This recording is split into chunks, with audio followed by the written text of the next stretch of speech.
코로나라고 하는 긴 어두움의 터널을 지금 우리는 계속해서 지나가고 있습니다. 이제 좀 끝이 보이는가 했더니 또 갑자기 먹구름이 밀려오는 것처럼 또 우리 앞에 캄캄함이 또 몰려오는 것처럼 느껴질 수도 있습니다. 그러나 그 속에서도 우리는 한 가지 분명히 아셔야 돼요. 터널을 지나고 나면 광명한 햇빛이 우리를 기다리고 있다. 그리고 화창한 날씨가 이제 우리를 또 반기고 있다라고 하는 사실을 우리는 기억하셔야 됩니다. 코로나로 인해서 이제 양로원에서 일하고 계시던 분과 제가 잠깐 이야기를 하게 되었는데, 근데 그분께서 이런 이야기를 하시더라고요. 이 양로원에 계신 어르신들은 한 가지 공통된 특징이 있다라는 얘기를 하셔요. 뭔데요? 라고 물었더니 첫 번째, 웃음이 없다. 그리고 두 번째, 틈만 나면 창 너머를 말없이 바라보고 계신다. 이게 거기 있는 모든 분들이 가지고 있는 공통적인 특징이랍니다. 웃음이 없으시고 틈만 나면, 시간만 나면 창 너머를 물끄러미 바라보고 계신다. 왜 그렇게 하고 계실까요? 행여라도 누군가 찾아오지는 않을까? 누군가 좀 나를 만나러 오지는 않을까? 하루 종일 기다려보지만은요, 그 누구도 찾아오는 사람은 없더라는 거죠. 특별히 코로나로 인해서 이제는 면회도 할 수 없고 만날 수도 없는 이런 상황 속에서 이제 아예 자녀들도요, 지금은 가면 안 돼 라고 하는 것이 되어 있기 때문에 누구도 찾아가지 않는데, 그래도 하루 종일 그래도 혹시 누가 오지는 않을까 라고 하는 마음을 가지고 그냥 물끄러미 창밖만 내다보고 있는 그러한 모습이더라 라고 하는 거죠. 그 이야기를 들을 때 참 마음이 아팠습니다. 그런데 따지고 보면 오늘 우리의 모든 삶도 바로 그런 모습이 아닌가. 우리도 누군가를 기다리며 또 무엇인가를 기다리며 살아가고 있는 것이 바로 오늘 우리들의 모습은 아닌가. 하루를 살다 보면 정말 하루 동안도 우리는 수없이 많은 기다림이 있습니다. 간단하게 예를 들면 그런 거죠. 차를 끌고 나가다가 보면 신호등에 걸려서 우리는 파란 불이 들어오기를 기다리고 있습니다. 어떤 분 성질이 좀 급하신 분들은 막 부릉부릉부릉 하면서 말이죠, 출발하려고 그 신호등을 기다리고 있는, 또 우리가 어디 좀 가려고 전철을 타고 어디를 가려고 전철역에 갔을 때 그 전철이 그냥 간만에 차이로 휙 지나가 버리면 우리는 또 다음 전철이 올 때까지 그냥 하염없이 기다리고 있는 우리들의 삶의 모습. 식당에 배가 고파서 음식을 먹으러 갔을 때도요, 주문을 하고서도 우리는 식당이 빨리 나오기를 기다리며 살아가는 모습들, 이것이 하루를 살아가는 동안에 우리가 기다리고 있는 수많은 기다림의 모습들이 아닌가. 조금 더 우리가 좀 넓혀서 한번 생각을 해보면 우리의 인생을 사는 동안도 우리는 수없이 많은 기다림을 가지고 살아가고 있다라고 하는 것이죠. 결혼을 해서 아이를 낳으면 그 조그만 아이가 아장아장 걷는 것을 바라보면서 우리는 이런 마음을 갖습니다. 제가 언제 클래나. 그러면서 그 아이가 잘 자라나기를, 그리고 그 아이가 잘 성장하기를 우리 모든 부모 된 사람들은요, 그것을 기다리면서 이렇게 또 살다 보니까 한평생이 지나가 버리고 마는 이러한 모습들이 아닌가. 그래서 결국 우리가 산다라고 하는 것은 무엇이냐? 산다라고 하는 것은 바로 기다림이다 라고 우리가 말할 수가 있습니다. 그런데 그 기다림을 참고 잘 견디지 못하여서 그 기다림을 포기하는 사람은요, 인생의 실패자가 되어져 버리고, 반면에 그래도 끝까지 잘 참고 잘 견뎌서 온전하게 그 기다림을 아름답게 완성하는 사람들을 우리는 무엇이라고 부르냐고 하면 인생 성공한 사람들이다, 아름다운 성공이 이룬 사람들이다 라고 이렇게 이야기할 수 있다라고 하는 겁니다. 그래서 이 기다림이라고 하는 것이 곧 우리의 인생이다. 이것을 내가 어떻게 받아들이고 내가 어떻게 여기에 대처해야 되는가가 상당히 중요하다라고 하는 거죠. 성경 말씀을 보니까 성경에서는 이렇게 또 우리에게 말씀해 주고 있습니다. 우리의 신앙이라고 하는 것도 바로 기다림이다 라고 말씀해 주고 있어요. 우리의 신앙생활도 기다림이다 라고 하는 사실입니다. 구약성경을 바라보면 구약성경은 우리에게 지금 무엇에 대해서 이야기해 주고 있냐고 하면 이 땅에 오실 메시아를 기다리는 일에 말씀의 모든 것들 초점이 딱 맞춰져 있는 그러한 모습을 우리는 볼 수가 있습니다. 구약성경 엄청나게 많지요. 여러분들 그 말씀을 읽을 때마다 어떤 날은 이게 무슨 말씀인지도 모르겠지만 그러나 그 말씀들이 계속해서 우리를 어디로 이끌고 가고 있냐고 하면 우리의 모든 초점을 어디로 집중시켜주고 있냐고 하면 이 땅에 다시 오실 메시아에 대해서 그 메시아를 기다리고 있는 그러한 모습으로 우리의 모든 눈과 우리의 모든 생각들을 초점을 거기로 맞춰주고 있더라라고 하는 거죠. 그래서 시편 25편 4절과 5절 말씀해 보니까 이제 그것을 가장 잘 설명해 주고 있는 것 같아요. 여호와여 주의 도를 내게 보이시고 주의 길을 내게 가르치소서. 주의 진리로 나를 지도하시고 교훈하소서. 주는 내 구원의 하나님이시니 내가 종일 주를 기다리나이다. 내가 종일 주를 기다리나이다. 이거 다윗이 말이죠. 이제 하나님 앞에 고백하고 있는 아름다운 고백인데 오늘 다윗뿐만이 아니라 구약에 있는 모든 신앙인들은요 바로 이런 모습을 가지고 내가 종일 주를 기다리나이다 고백하면서 다시 이 땅에 오실 메시아를 기다리는 일에 모든 초점이 다 맞추어져 있는 그러한 모습을 우리가 볼 수가 있습니다. 또 신앙이라고 하는 것은요 여러분 한 사람 한 사람의 신앙생활도 마찬가지입니다. 개인적으로는요 우리는 이 신앙생활이 무엇이냐, 주님이 나에게 약속하신 것이 있는데 그 약속하신 것을 여러분들이 기다리는 일에 초점이 맞춰져 있는 것이 바로 우리의 신앙생활이 아닌가. 그래서 시편 130편 5절 말씀해 보니까 이렇게 말씀해 주고 있죠. 나 곧 내 영혼이 여호와를 기다리며 내가 그 말씀을 바라는도다. 내 영혼이 여호와를 기다리고 나는 주의 말씀을 바라나이다. 주님께서 나에게 말씀하신 것이 있다면, 주님이 나에게 약속하신 것이 있다면 그것이 내 소망입니다. 나는 그것을 기다리고 있습니다 라고 하는 것이 여러분 개인 한 사람 한 사람의 신앙의 모습이 아니겠는가라고 하는 거죠. 이제 구약을 지나서 우리가 신약 성경으로 넘어와 보면 신약은 또 우리에게 어떤 일에 초점을 맞추고 있냐고 하면 다시 이 땅에 재림하실 주님을 기다리고 있는 그러한 일에 초점을 쭉 맞추는 그러한 모습을 또 우리는 볼 수가 있습니다. 사도행전 1장 11절 말씀해 보니까 갈릴리 사람들아 어찌하여 서서 하늘을 쳐다보느냐, 너희 가운데서 하늘로 올리우신 이 예수는 하늘로 가심을 본 그대로 오시리라. 너희가 본 것처럼 예수님께서 지금 승천하셨는데 그 모습 그대로 다시 너희에게 재림하실 것이다. 그러니 너희들은 그 예수님을 기다려라 라고 하는 것이 사도행전 1장 11절에서 우리에게 주고 있는 말씀이란 말이죠. 그날 이후로 초대교회 모든 성도들 그리고 예수 그리스도를 구주로 영접하고 하나님을 나의 아버지라고 고백하고 있는 모든 성도들은요 계시록 22장 20절에 있는 말씀처럼 아멘 주 예수여 오시옵소서, 아멘 주 예수여 오시옵소서, 이것을 우리는 외치면서 말이죠 마라나타를 외치면서 오늘 우리는 하루하루의 삶을 살아가고 있는 귀한 모습이 아닌가라고 하는 거죠. 마라나타, 아멘 주 예수여 오시옵소서, 이 말이에요. 정말 주님이 다시 이 땅에 빨리 재림하시기를 사모하며 기다리며 나아가는 것이 우리 많은 신앙인들이 갖고 있는 모습 아니겠습니까? 초대교회 성도들은 너무나 많은 핍박과 어려움 속에서요 잘못 걸리면 그냥 다 붙잡혀가지고 사자굴 속에 들어가고 기름 가마 속에 들어가고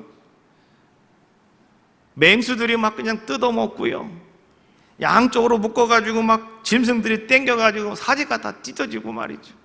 막 이러한 큰 핍박 속에서 오늘 그 성도들이 가지고 있던 한 가지는 무엇이었냐고 하면 아멘 주 예수여 어서 오시옵소서, 마라나타, 이것을 외치면서 말이죠, 그들은 그들의 신앙을 지켰고 그들의 믿음을 이어가는 자들의 모습이었다라고 하는 겁니다. 그래서 예수님께서는 사도행전 1장 4절에 이렇게 말씀해 주고 계시죠. 예루살렘을 떠나지 말고 내게 들은 바 아버지의 약속하신 것을 기다려라 라고 말씀해 주고 계시는 거예요. 그 약속하신 것은 무엇입니까? 성령입니다. 성령이 너희에게 임할 때까지, 성령이 너희에게 찾아올 때까지 너희는 성령을 기다려라, 성령 충만함을 받아야 된다라고 우리에게 말씀하시면서 우리들에게도 지금 그렇게 말씀해 주고 계셔요. 주님이 다시 오실 그날을 여러분 기다리고 계십니까?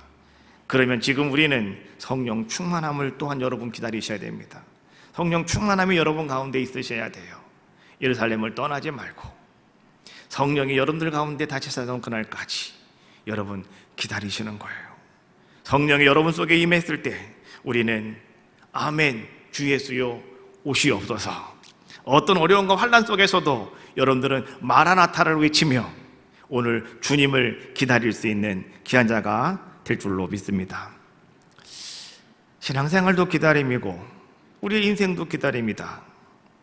그런데 이 인생에 또 우리의 믿음 생활 속에서 이 기다림에 실패해서 큰 낭패를 보는 사건이 성경에 나오고 있고요, 또 이 기다림에 성공해서 큰 구원을 이루는 사건이 또 성경에는 나와 있습니다. 기다림에 실패해서 큰 낭패를 본 사건은 놀랍게도 믿음의 사람이었던, 믿음의 조상이라고 이야기하고 있던 아브라함의 이야기를 통해서 우리에게 성경은 들려주고 있습니다.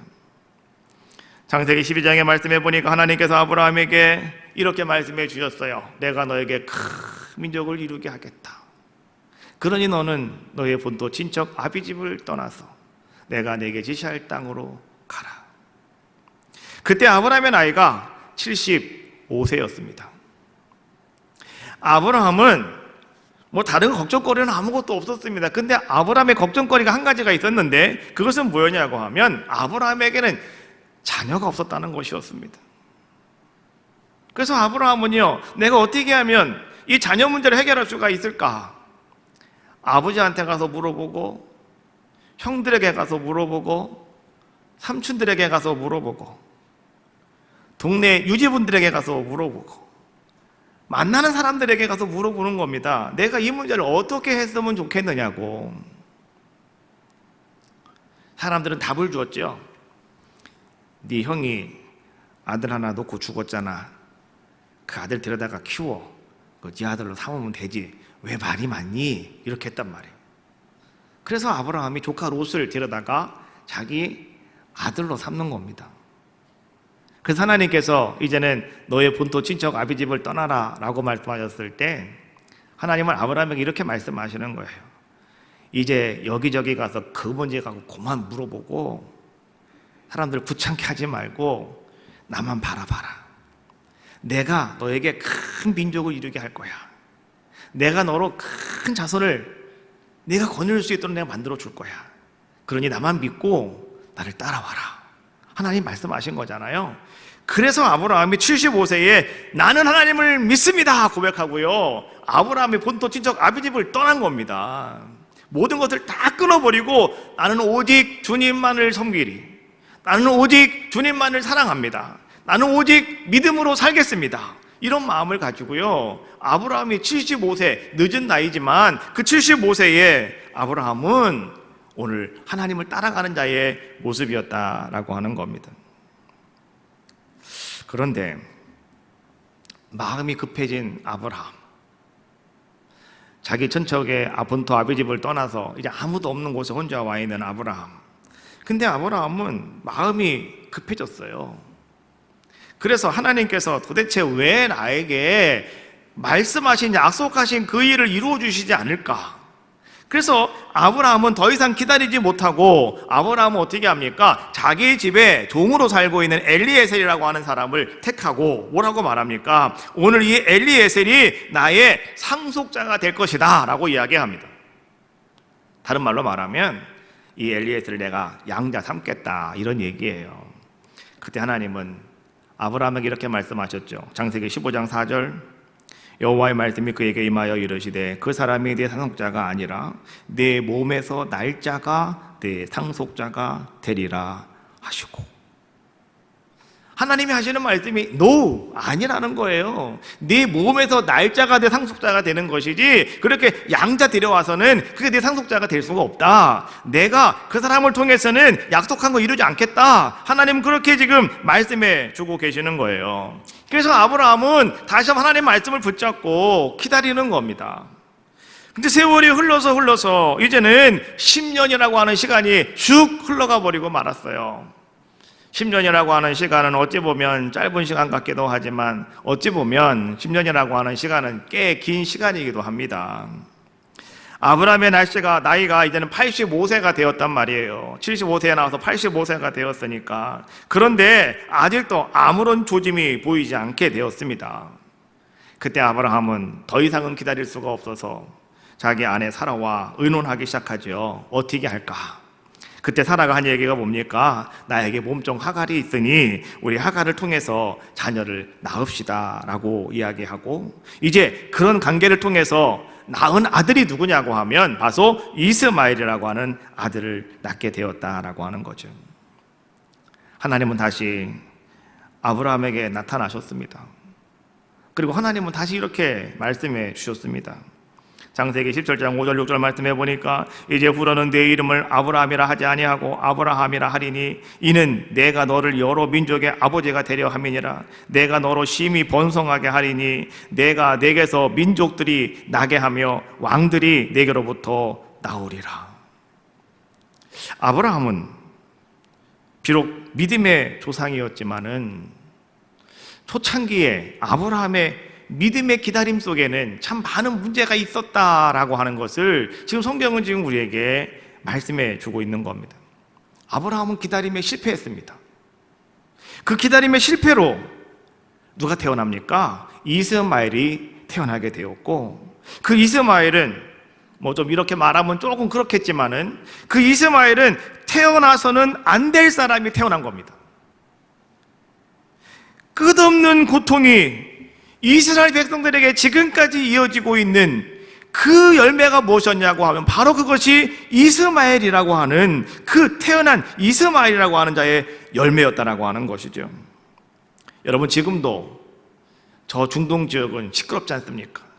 뭐 테러가 계속해서 일어나고 정말 많은 어려운 문제들이 일어나고 있는데요. 이것이 바로 지금 뭡니까? 이스마엘 자손들과 이삭의 후손들이 지금도 서로 싸우고 있는 그러한 모습이 아니겠습니까? 왜 이런 문제가 생겨났을까요? 이것이 다른 것이 아니라 아브라함의 기다림의 실패의 열매였다는 거예요. 기다림에 실패하시면 우리도 그런 열매를 맛볼 수밖에 없는 겁니다. 그러나 반면에 이제 기다림에 성공해서 큰 구원을 이룬 경우도 성경은 우리에게 말씀해 주고 있습니다. 누구냐? 그 사람은 노아라고 하는 사람입니다. 그는 하나님께로부터 홍수 심판의 약속을 받게 됩니다. 그리고 이제 그는 방주를 지어라 라고 하는 하나님의 명령을 그는 받게 됩니다. 하나님께서 방주를 지으라 말씀하셨는데 여러분, 그 시간이 자그마치 120년이었습니다. 아브라함은요 10년을 못 참았는데 오늘 하나님께서는 노아에게 120년이라고 하는 시간을 너는 기다리면서 그 방주를 지어라, 하나님께서는요 오늘 이 노아에게 말씀하여 주셨다는 겁니다. 근데 노아는 어떤 자의 모습이었습니까? 하나님의 말씀을 붙잡고 120년이라고 하는 시간, 그 120년이 되어지기까지 오늘 그 많은 시간을 그는 하나님의 약속이 이루어질 때까지 그냥 무던히 기다리는 자의 모습이었다라고 하는 겁니다. 120년을 기다리면서 아마도 노아는 많은 사람들에게, 옆에 있는 많은 세상 사람들에게 이제 하나님께서 나에게 이런 약속을 해주셨다, 이제 큰 홍수가 난다고 말씀해 주셨다, 그러니 너희들 빨리 회개하여라, 하나님이 온 땅에 죄가 너무나 간연해서 하나님이 심판하신단다, 그러니 빨리 회개하고 돌아와라 라고 하는 것을 세상 사람들에게 열심히 노아는 이야기했지만, 그러나 애석하게도 한 사람도 노아의 말을 들은 사람은 없었다는 겁니다. 나 홀로 120년이라고 하는 시간 동안, 그 기다림의 시간 동안 혼자 방주를 짓고 있는 노아의 모습을 한번 가만히 여러분 생각을 해봅시다.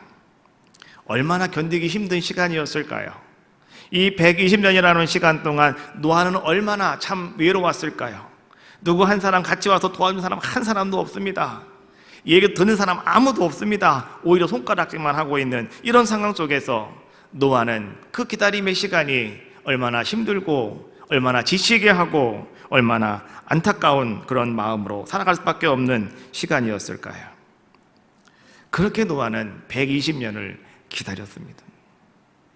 그리고 난 이후에 정말로 40일 동안 비가 오기 시작합니다. 밤낮으로 40일 동안 비가 옵니다. 노아는 120년만 기다리면 끝나는 줄 알았어요. 120년만 기다리고 있으면 이제 하나님께서 모든 것을 다 완성시켜 주실 줄 알았어요. 그런데 그 배에 들어가서 문을 딱 닫으니까 그때부터 40일 동안 밤낮으로 비가 내렸답니다. 여러분 그거 알고 계시죠? 부산을 갔다 올 때 고속도로, 경부속도로를 타고서 쫙 갔다가 이제 다시 돌아옵니다. 여러분 서울 톨게이트 거기 다 오면 거기 프랜카드에 딱 나오는 거 있잖아요. 전광판에 딱 나오는 거 있잖아요. 다 왔다고 방심 말고 남은 5분도 정신 차리고 가시라고. 뭐 똑같은 말은 아니지만 대충 그런 내용이 나옵니다. 다 왔다고 마음 놓지 마시고 집에 안방에 들어갈 때까지 정신 딱 차리시라고. 남은 5분이 중요합니다. 이런 얘기 많이 합니다.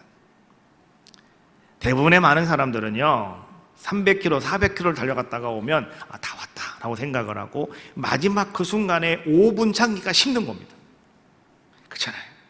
120년이라고 하는 시간과 40일 동안 비가 오는 것과는 비교가 되지 않을 겁니다.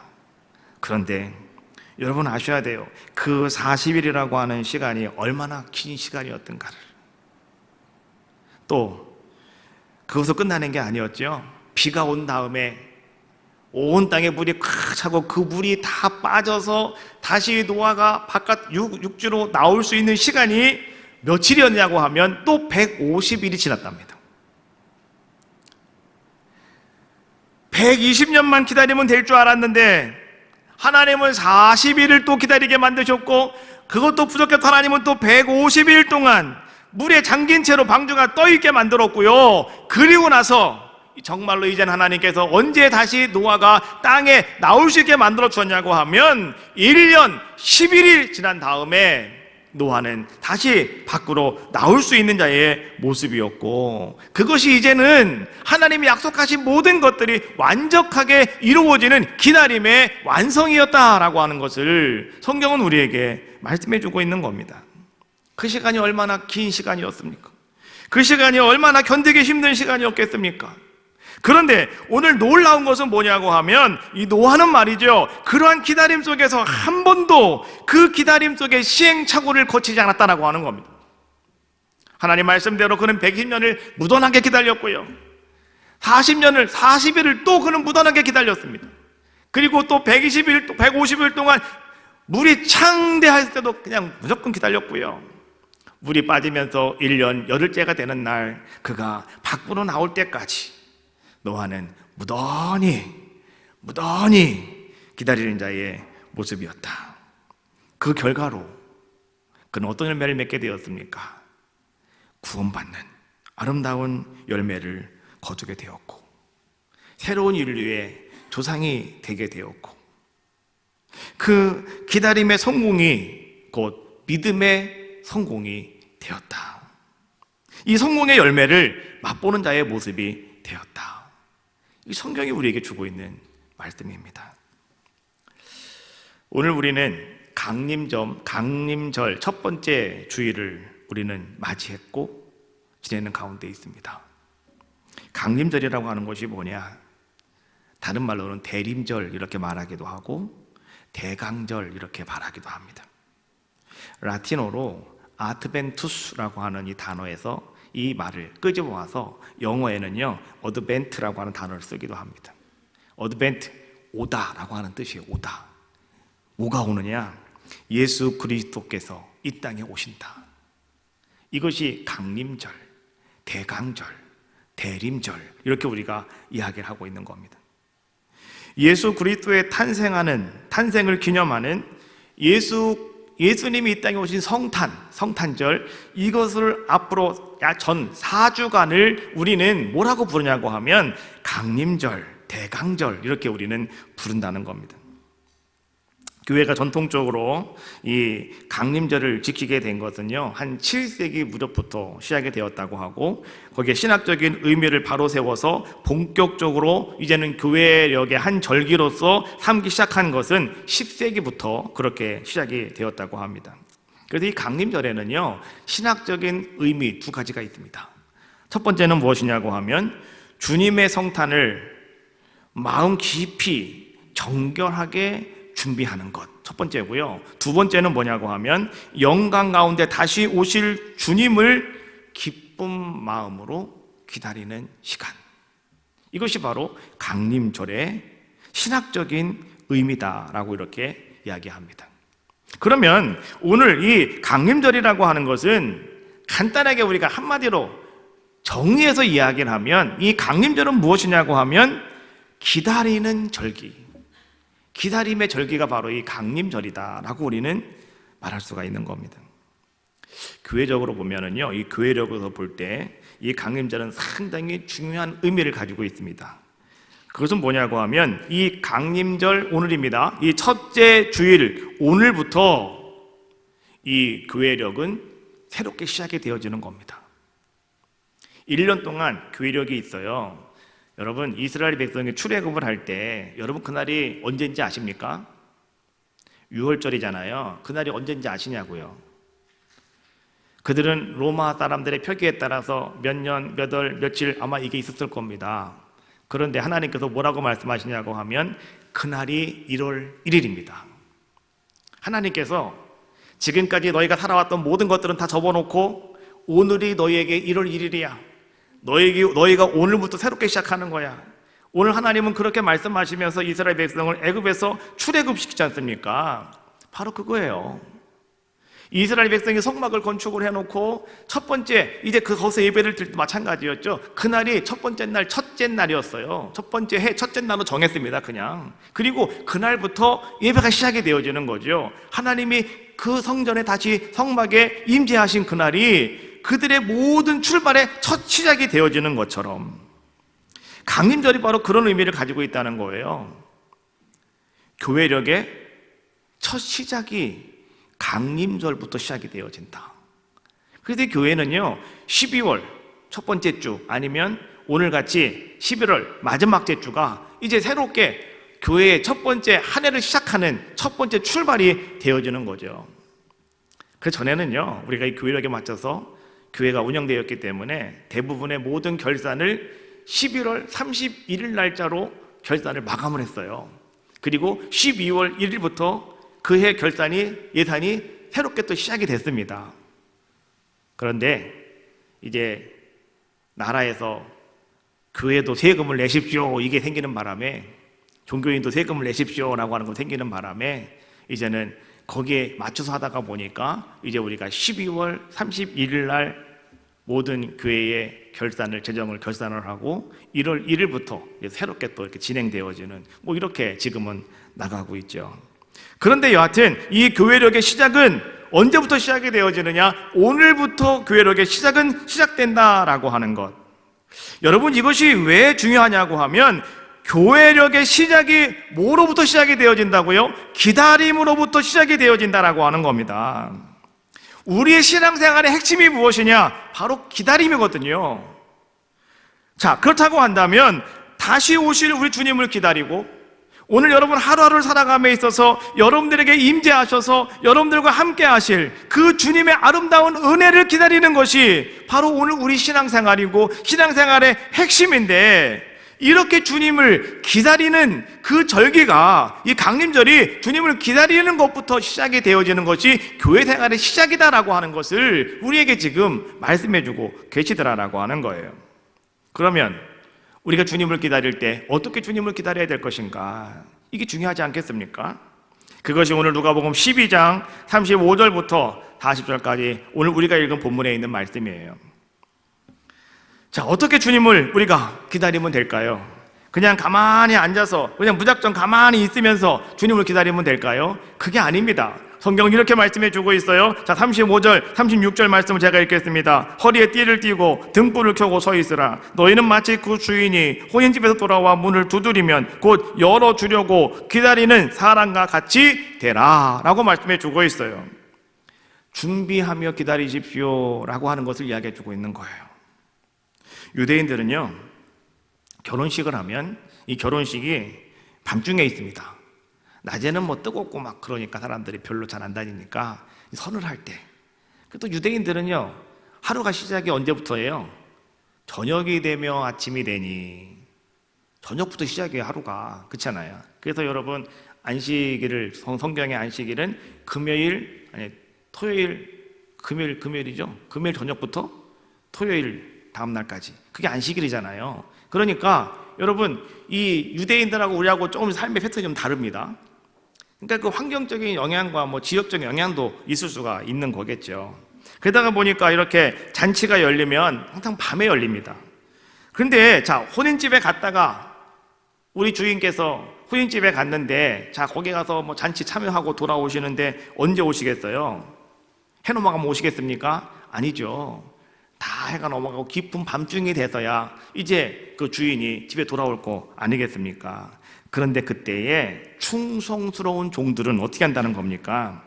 아무리 밤중에 늦은 밤에 주인이 돌아오더라도 문을 어떻게 한다고요? 열 준비를 하고 있는 사람들이다. 이 사람이 충성스러운 종이다라고 말씀해 주고 있는 거예요.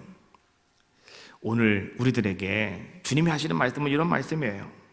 여러분, 주님을 기다리십니까? 그 종처럼 여러분도 주님을 기다리셔야 됩니다. 근데 그냥 마냥 기다리는 것이 아니라 문을 열 준비를 하고, 주인이 딱 앞에 왔을 때 문을 똑똑똑 두들기도 전에 여러분들이 문을 열고 어서 오세요 주인님 하고 여러분들이 맞아들일 수 있는 그런 준비를 하고 여러분 기다리셔야 됩니다. 이것을 얘기해 주고 있는 거예요. 두 번째는요, 37절 말씀해 보니까 주인이 와서 깨어있는 것을 보면 그 종들은 복이 있으리로다. 내가 진실로 너희에게 이르노니 주인이 띠를 띠고 그 종들을 자리에 앉히고 나와 수종 들리라.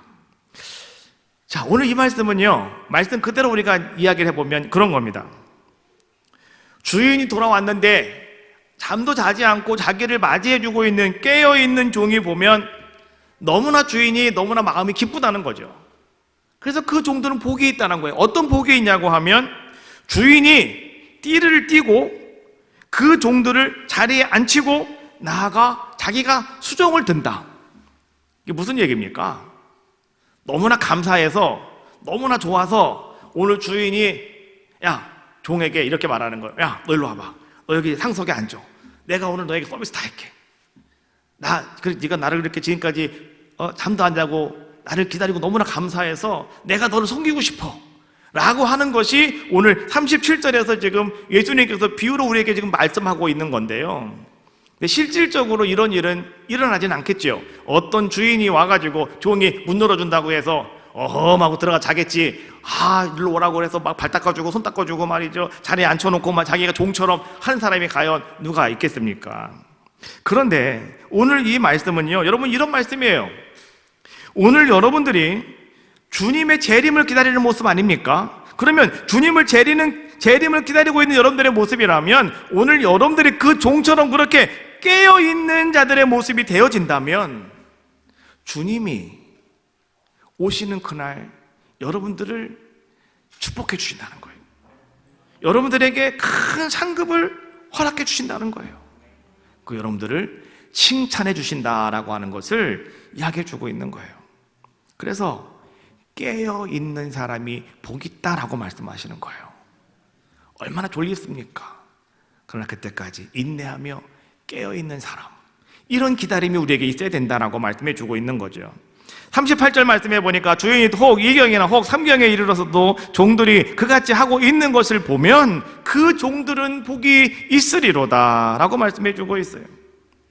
유대인들에게 밤은 4경으로 구분되어 있습니다. 1경은요 저녁 6시부터 9시, 2경은 저녁 9시부터 12시, 3경은 밤 12시부터 새벽 3시, 4경은 3시부터 6시까지입니다.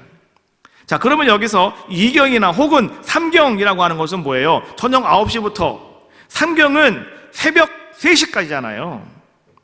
여러분, 새벽 3시까지 깨어 주인을 기다리는 종이 있다면 주인은 그 종을 바라보고 너무너무 기뻐한다라고 하는 거죠. 이건 무슨 얘기일까요?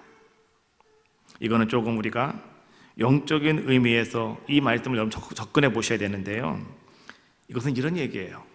2경, 3경이라고 하는 것은 우리 인생에 있어서 가장 어둡고 가장 힘든 때를 이야기해 주고 있는 겁니다. 여러분의 인생에 가장 힘들고 가장 어려운 때가 있었습니까? 또 이제 앞으로 여러분들에게 있어서 가장 힘들고 어려운 때가 지금 여러분들에게 찾아올 때도 있고, 지금 여러분들이 혹 그 시간을 걸어가는, 나는 그 시간을 걸어가고 있다고 생각하시는 분도 아마 있을 수 있습니다. 근데 중요한 것은 그때도 오늘 우리는 주님이 나와 함께 하셔서 이 어두운 순간, 힘들고 너무나 괴로운 순간, 이 순간도 이제 주님이 나와 함께 하실 것이다. 주님 나를 도와주실 것이다. 주님 나에게 은혜를 베푸실 것이다.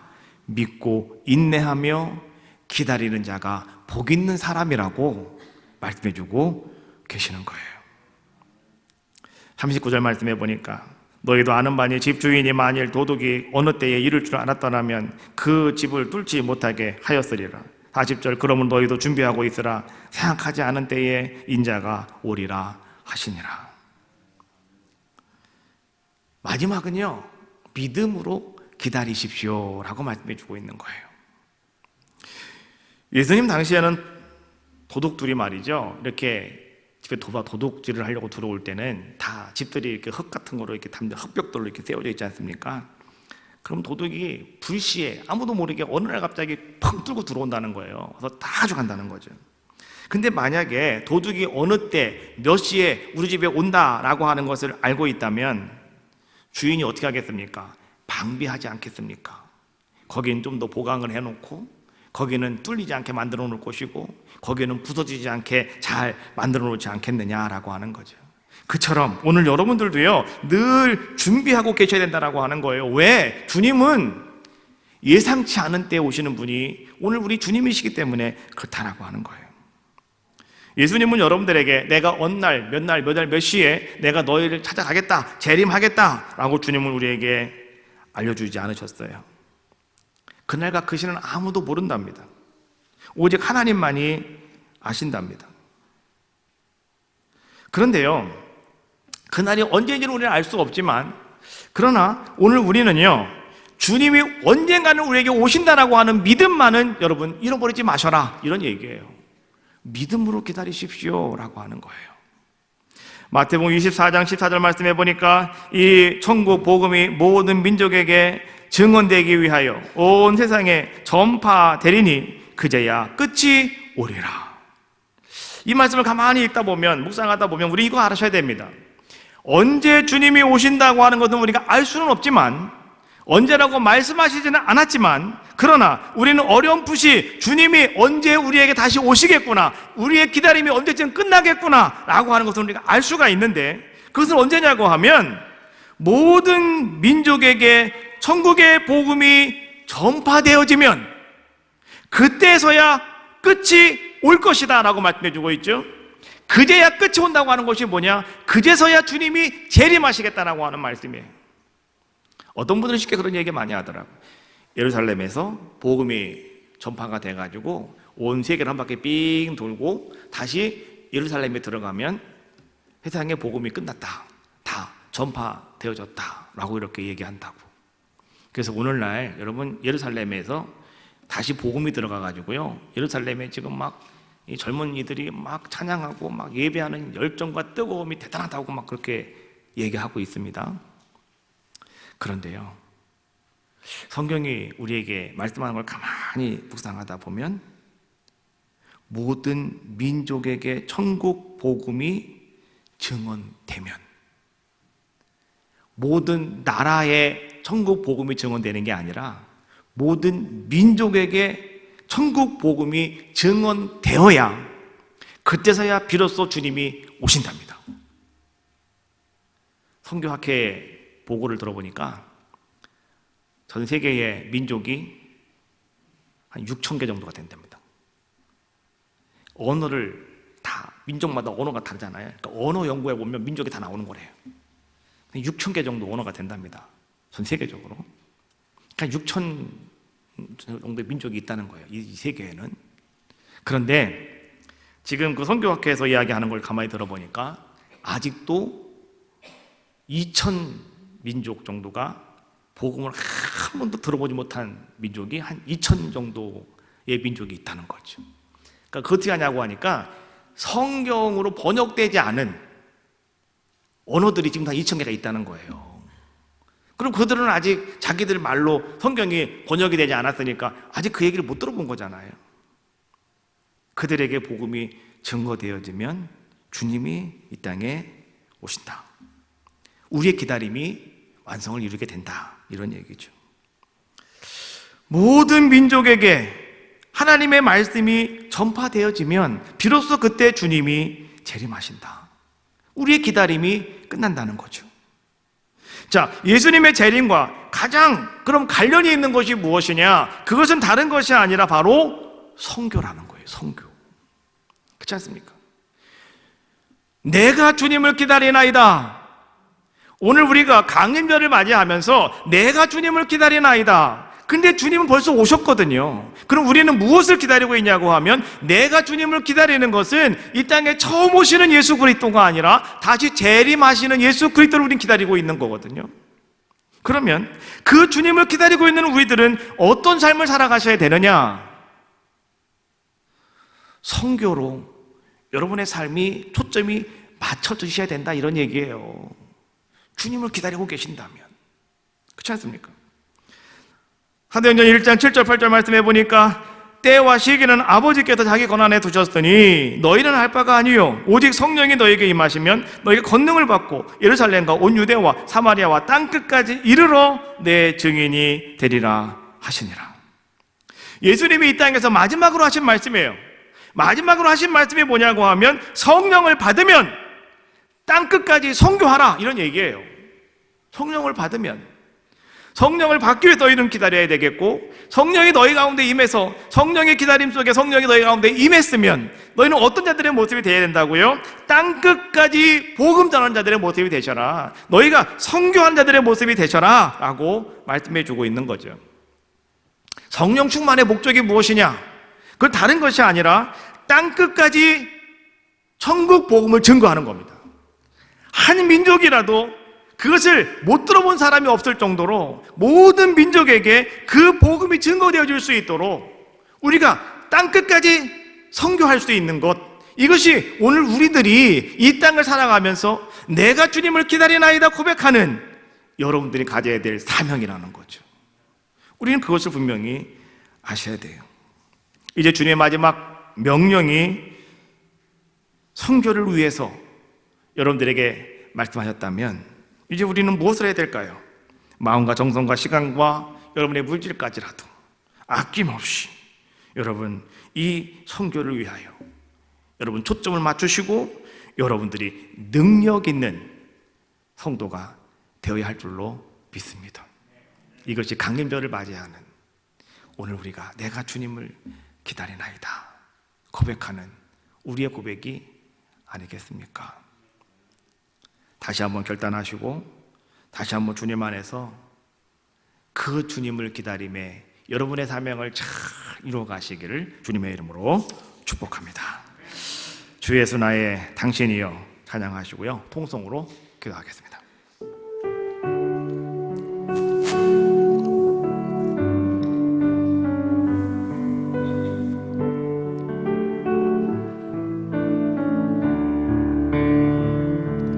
빛이 없어도 환하게 다가오시는 주 예수 나의 당신이요 음성이 없어도 똑똑히 들려주시는 주 예수 나의 당신이요 당신이 있으므로 나도 있고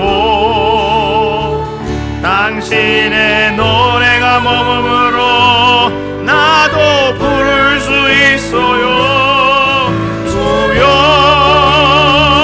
꽃처럼 향기 나는 나의 생아리 아리여도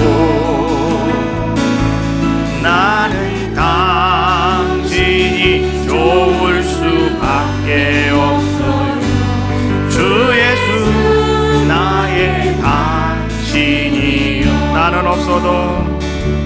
나는 없어도 당신이 곁에 계시면 나는 언제나 있습니다